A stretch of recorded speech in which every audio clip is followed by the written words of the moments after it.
ശാന്തി 29/8/25 പ്രഭാതമുരളി ബാബ്ദാദ മധുബൻ.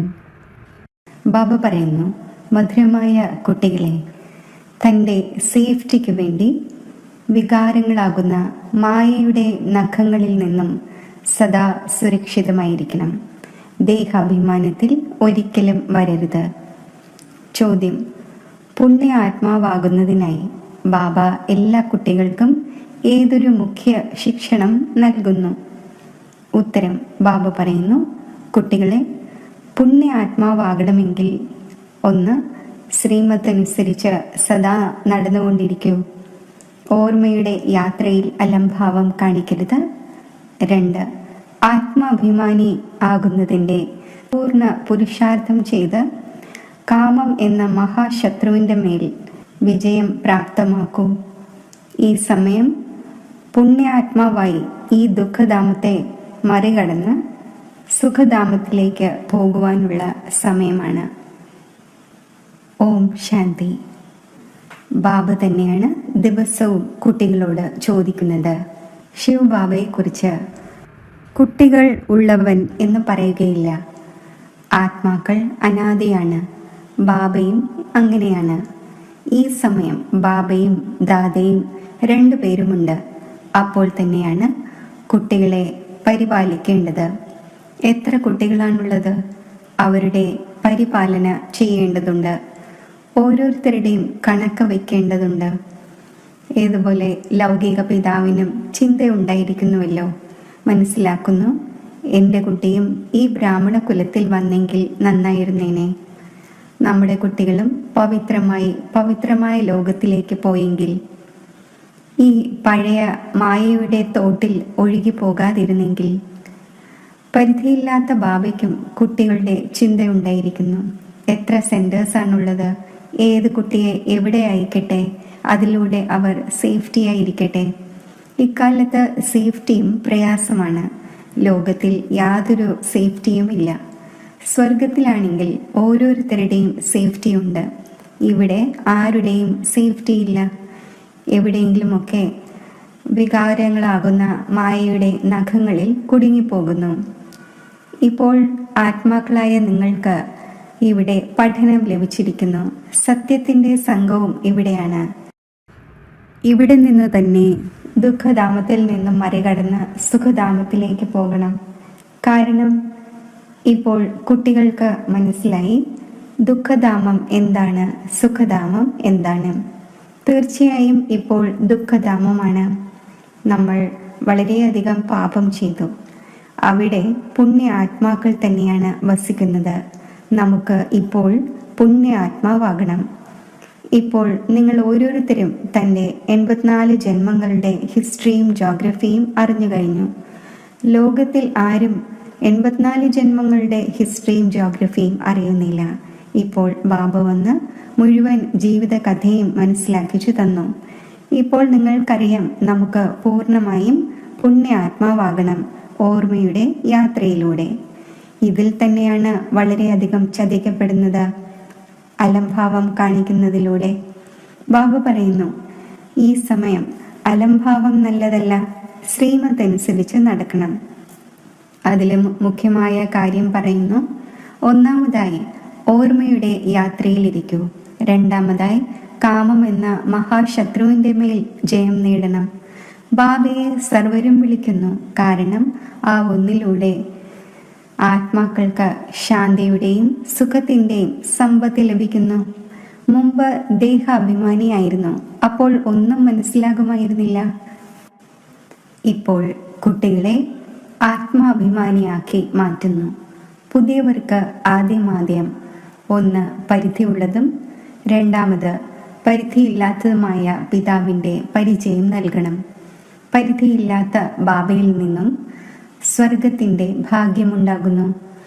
പരിധിയുള്ള ബാബയിൽ നിന്നും നരകത്തിൻ്റെ ഭാഗ്യമുണ്ടാകുന്നു.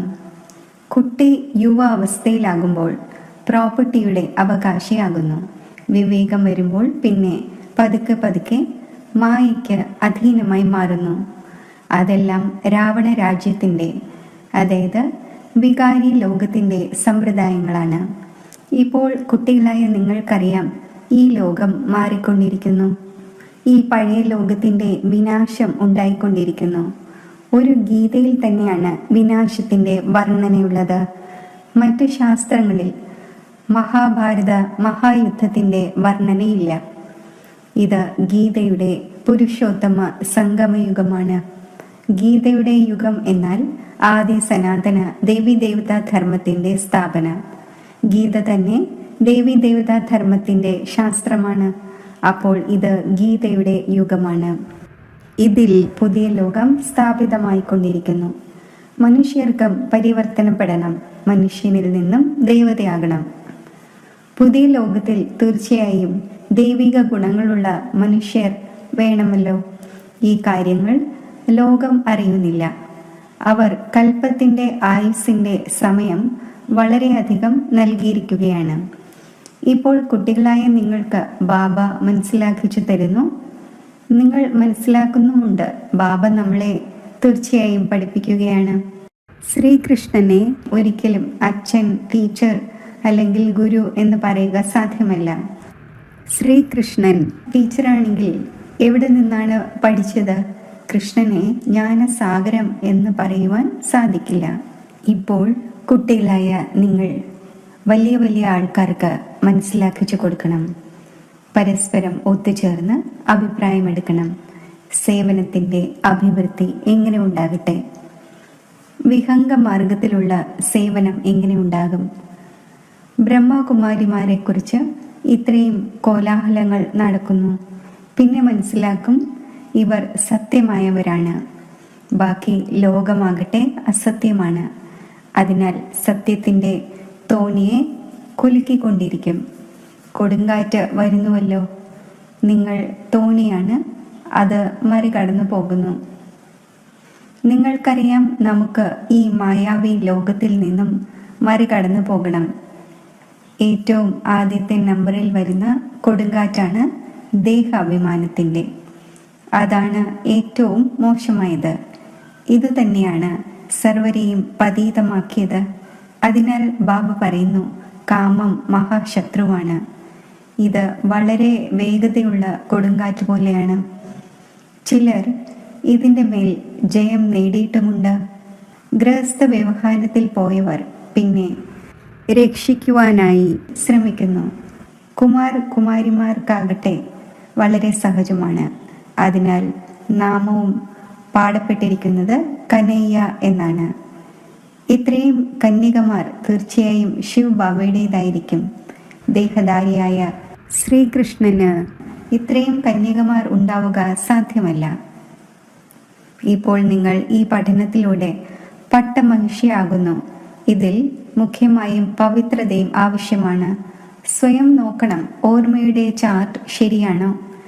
ബാബയുടെ അടുക്കൽ ചിലരുടേത് 5 മണിക്കൂറിൻ്റെതും ചിലരുടേത് 2-3 മണിക്കൂറിൻ്റെതും ചാർട്ട് വരുന്നു.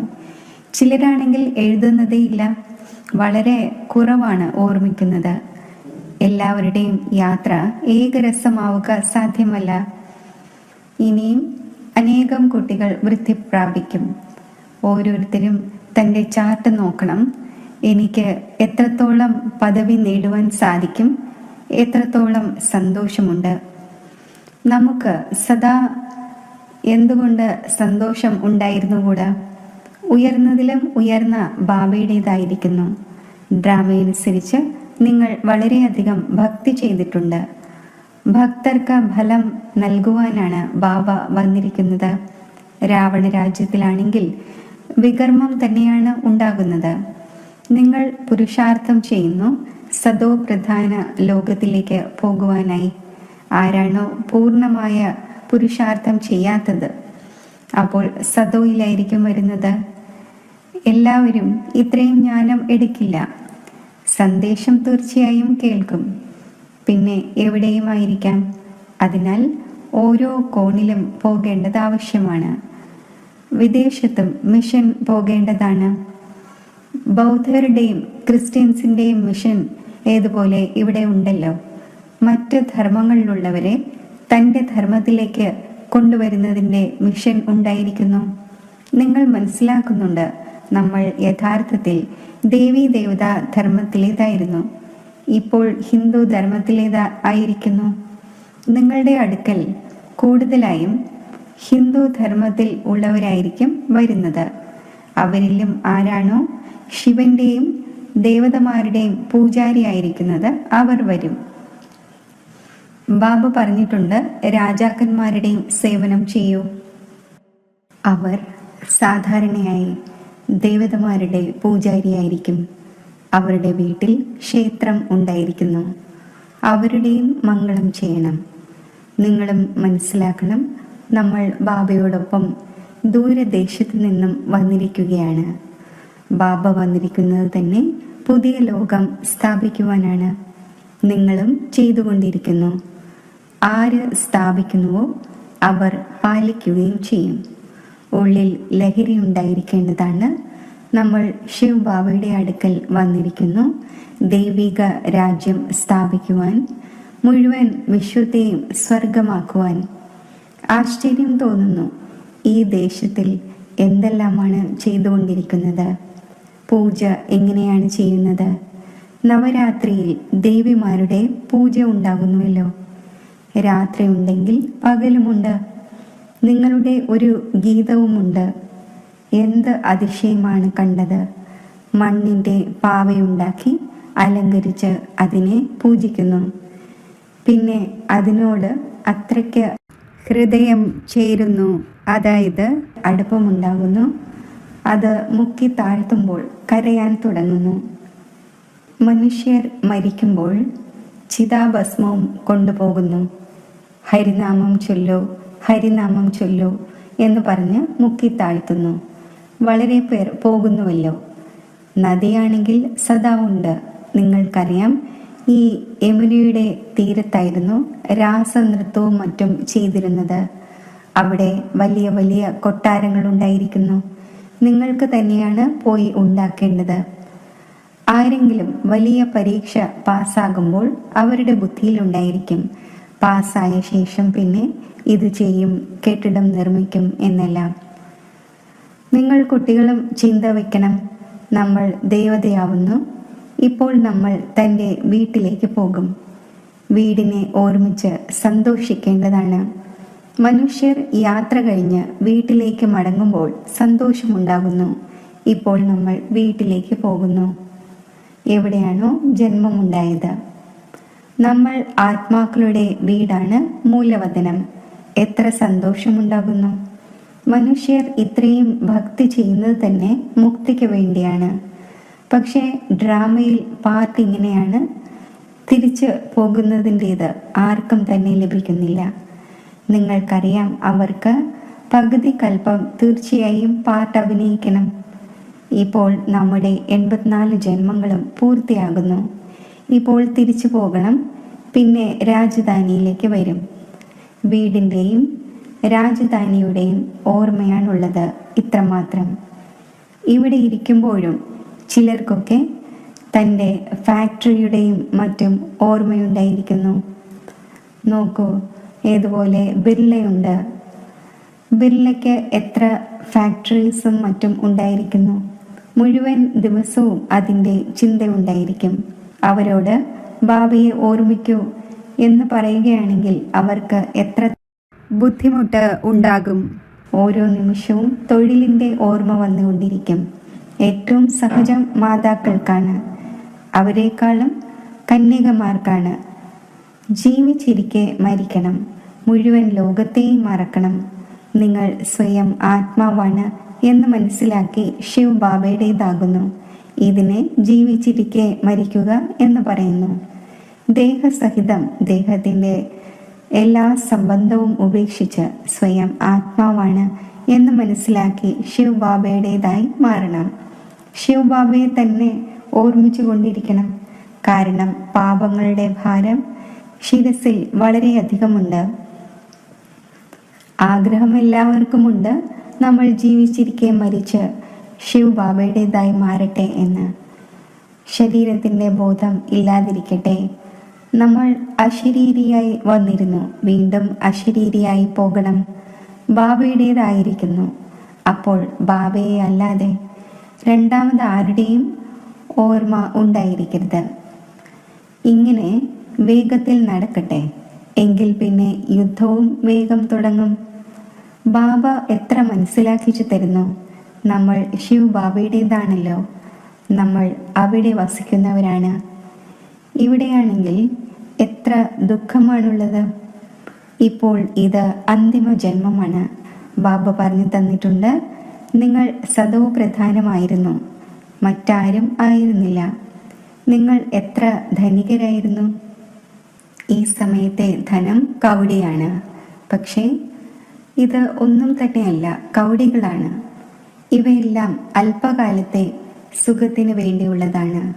ബാബ മനസ്സിലാക്കിച്ചു തന്നു, പാസ്റ്റിൽ ദാനപുണ്യം ചെയ്തുവെങ്കിൽ പൈസയും ധാരാളം ലഭിക്കുന്നു, വീണ്ടും ദാനം ചെയ്യുന്നു.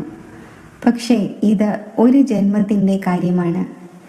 ഇവിടെയാണെങ്കിൽ ജന്മജന്മാന്തരങ്ങൾക്ക് വേണ്ടി ധനികരാകുന്നു.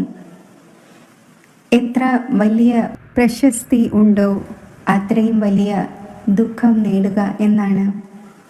ആർക്ക് വളരെയധികം ധനമുണ്ടോ അവർ പിന്നെ വളരെയധികം കുടുങ്ങിയിരിക്കുന്നു. ഒരിക്കലും നിൽക്കുവാൻ കഴിയില്ല. സാധാരണവും ദരിദ്രവുമായവർ തന്നെയാണ് സറണ്ടർ ആകുന്നത്. ധനികർ ഒരിക്കലും ആകില്ല. അവർ സമ്പാദിക്കുന്നത് തന്നെ പുത്ര പൗത്രർക്ക് വേണ്ടിയാണ്. നമ്മുടെ കുലം തുടർന്നുകൊണ്ടേയിരിക്കട്ടെ എന്നതിന് വേണ്ടി. സ്വയം ആ വീട്ടിലേക്ക് വരാൻ പോകുന്നവരല്ല, പുത്ര പൗത്രർ വരും. അവർ നല്ല കർമ്മം ചെയ്തിട്ടുണ്ട്.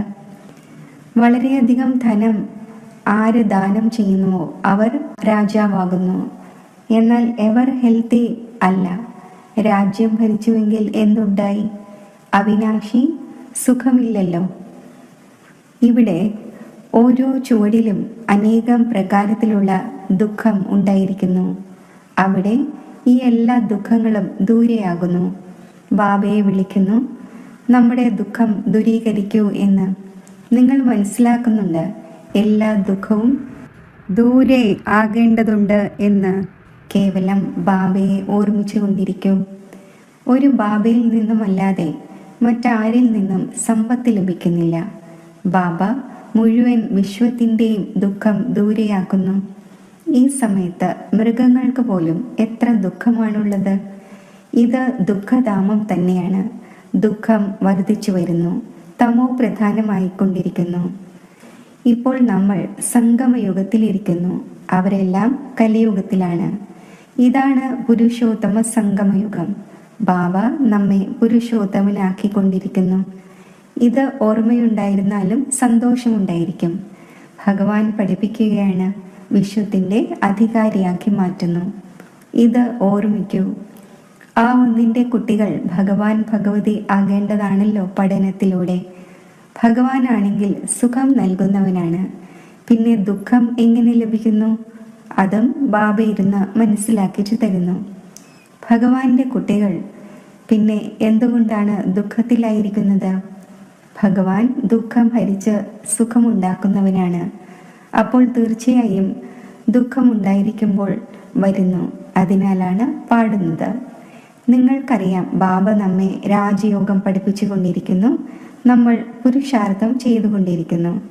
ഇതിൽ സംശയമുണ്ടാവുക സാധ്യമല്ല. നമ്മൾ BKS രാജയോഗം പഠിച്ചുകൊണ്ടിരിക്കുന്നു. അസത്യം പറയില്ല. ആർക്കെങ്കിലും ഈ സംശയം വന്നുവെങ്കിൽ മനസ്സിലാക്കിച്ചു കൊടുക്കണം, ഇത് പഠനമാണ്. വിനാശം മുന്നിൽ നിൽക്കുന്നു. നമ്മൾ സംഗമയുഗി ബ്രാഹ്മണർ കുടുംബിയാണ്. പ്രജാപിത ബ്രഹ്മാവ് ഉണ്ടായിരിക്കുമ്പോൾ തീർച്ചയായും ബ്രാഹ്മണരും ഉണ്ടായിരിക്കണം. നിങ്ങൾക്കും മനസ്സിലാക്കിച്ചു തന്നു. അപ്പോഴാണ് നിശ്ചയമുണ്ടായത്. ബാക്കി മുഖ്യമായ കാര്യം ഓർമ്മയുടെ യാത്രയാണ്. ഇതിൽ തന്നെയാണ് വിഘ്നമുണ്ടാകുന്നത്. തൻ്റെ ചാർട്ട് നോക്കിക്കൊണ്ടിരിക്കൂ. എത്രത്തോളം ബാബയെ ഓർമ്മിക്കുന്നു, എത്രത്തോളം സന്തോഷത്തിൻ്റെ രസം കയറുന്നു. ഈ ആന്തരിക സന്തോഷം ഉണ്ടായിരിക്കേണ്ടതാണ്. നമുക്ക് പൂന്തോട്ടക്കാരൻ്റെയും പതീത പാവനൻ്റെയും കൈ ലഭിച്ചിരിക്കുകയാണ്. നമ്മൾ ശിവ് ബാബയുമായി ബ്രഹ്മാവിലൂടെ ഷേക്ക് ഹാൻഡ് ചെയ്യുന്നു.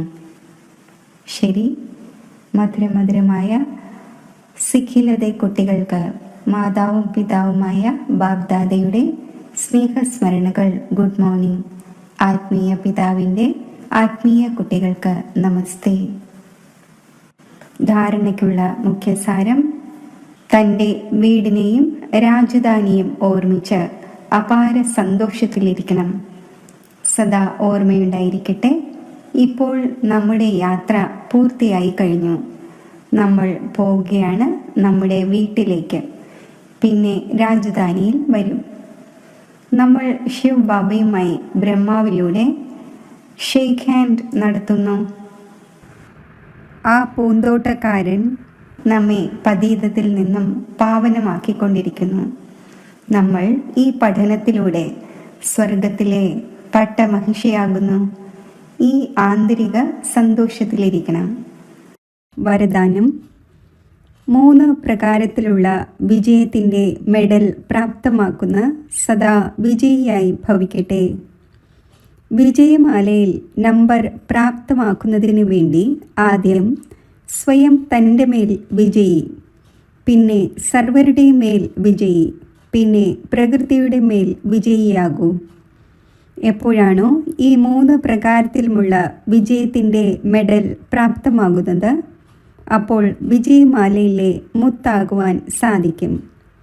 സ്വയം തൻ്റെ മേൽ വിജയിയാവുക എന്നാൽ തൻ്റെ വ്യർത്ഥ ഭാവ സ്വഭാവങ്ങളെ ശ്രേഷ്ഠഭാവത്തിലൂടെയും ശുഭഭാവനയിലൂടെയും പരിവർത്തനപ്പെടുത്തുക. ആരാണോ ഇങ്ങനെ സ്വയം തൻ്റെ മേൽ വിജയിയാകുന്നത്, അവർ തന്നെയാണ് മറ്റുള്ളവരുടെ മേലും വിജയം പ്രാപ്തമാക്കുന്നത്. പ്രകൃതിയുടെ മേൽ വിജയം പ്രാപ്തമാക്കുക എന്നാൽ വായുമണ്ഡലം, വൈബ്രേഷൻ, സ്ഥൂല പ്രകൃതി എന്നിവയുടെ സമസ്യകളുടെ മേൽ വിജയിയാവുക എന്നർത്ഥം. സ്ലോഗൻ: സ്വയം തൻ്റെ കർമ്മേന്ദ്രിയങ്ങളുടെ മേൽ സമ്പൂർണ്ണ രാജ്യം ഭരിക്കുന്നവർ തന്നെയാണ് സത്യമായ രാജയോഗി. അവ്യക്ത സൂചന: സഹജയോഗി ആകണമെങ്കിൽ പരമാത്മാ സ്നേഹത്തിൻ്റെ അനുഭവിയാകൂ. കുട്ടികളായ നിങ്ങൾക്ക് ജ്ഞാനത്തോടൊപ്പം സത്യമായ ആത്മീയ സ്നേഹവും ലഭിച്ചിരിക്കുകയാണ്. ആ ആത്മീയ സ്നേഹം തന്നെയാണ് പ്രഭുവിൻ്റേതാക്കി മാറ്റിയത്. ഓരോ കുട്ടിക്കും ഡബിൾ സ്നേഹം ലഭിക്കുന്നു. ഒന്ന് ബാബയുടേത്, രണ്ടാമത്തേത് ദൈവിക പരിവാരത്തിൻ്റേത്. സ്നേഹത്തിൻ്റെ അനുഭവം ശലഭമാക്കി മാറ്റി. സ്നേഹം തന്നെയാണ് കാന്തം പോലെ പ്രവർത്തിക്കുന്നത്. പിന്നെ കേൾക്കുവാനും മരിക്കുവാനും തയ്യാറാകുന്നു. സംഗമത്തിൽ ആരാണോ സത്യമായ സ്നേഹത്തിൽ ജീവിച്ചിരിക്കെ മരിക്കുന്നത്, അവർ തന്നെയാണ് സ്വർഗത്തിൽ പോകുന്നത്. ഓം ശാന്തി. മെഡിറ്റേഷൻ.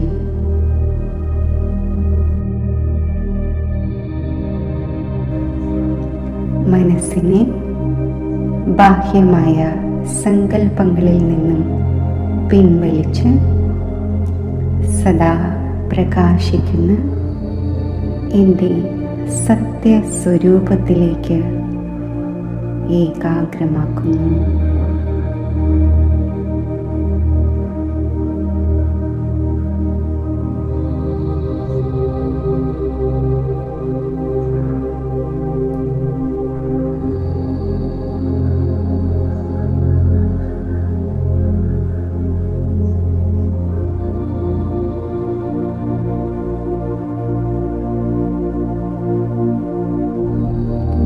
പുരികമധ്യത്തിൽ നക്ഷത്ര സമാനം പ്രകാശിക്കുന്ന ആത്മസ്വരൂപം എത്ര ദിവ്യമാണ്, എത്ര അലൗകികമാണ്. ശാന്തി നിർഭരമായ ഈ ആത്മസ്വരൂപ അവസ്ഥ അചഞ്ചലമായ സ്ഥിതി കൈവരുത്തുന്നു.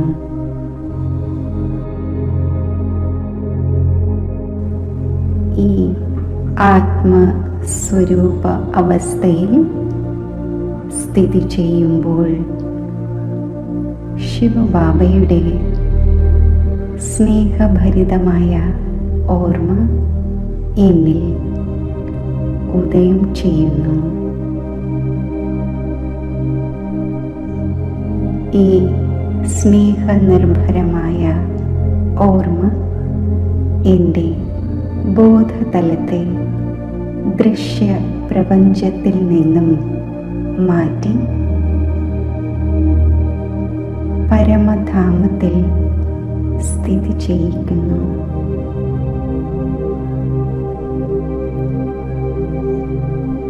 സർവത്ര ശാന്തതയും അതിമധുരമായ നിശബ്ദതയും നിറഞ്ഞ ഈ പരമധാമത്തിൽ എൻ്റെ മനസ്സ് പരംപിത പരമാത്മാവിൽ ധ്യാനനിരതമാകുന്നു.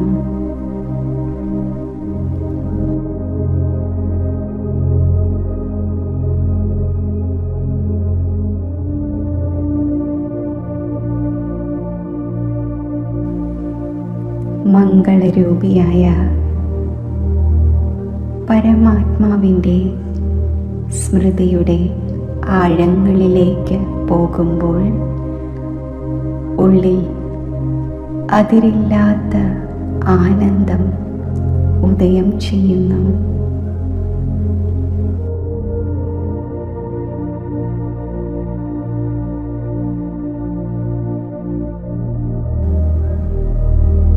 പരമാത്മാ സ്മൃതിയിൽ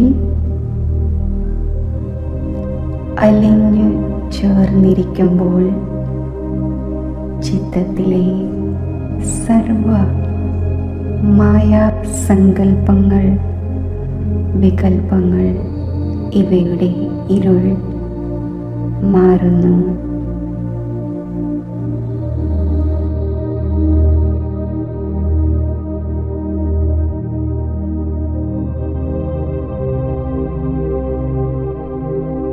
പൂർവജന്മ വികർമ്മങ്ങളും കർമ്മബന്ധനങ്ങളും ഇല്ലാതാകുന്നു.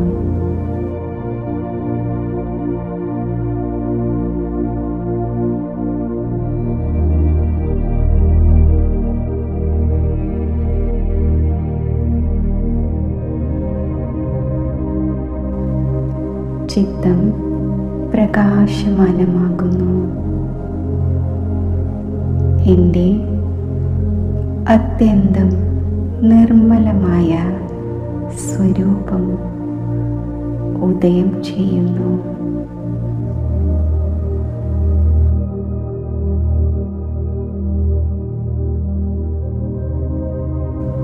ആത്മസന്തോഷത്തിൻ്റെയും ആത്മസംതൃപ്തിയുടെയും ഈ അവസ്ഥ നിലനിർത്തി ഭ്രൂമധ്യത്തിൽ സ്ഥിതി ചെയ്യുന്നു.